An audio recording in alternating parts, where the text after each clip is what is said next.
You ask Tiger to solve. This deals with linear equations with one unknown.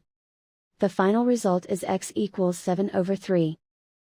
Let's solve it step by step. Simplify the expression. Expand the parentheses. Simplify the arithmetic. Group all x terms on the left side of the equation. Subtract 2x from both sides. Group like terms.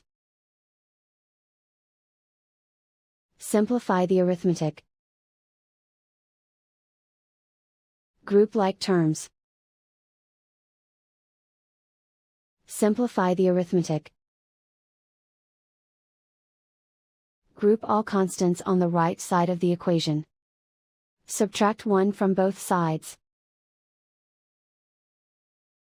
Simplify the arithmetic.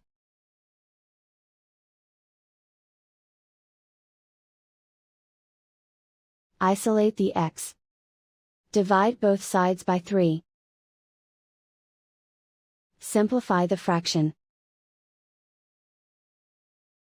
And so the final result is x equals 7/3.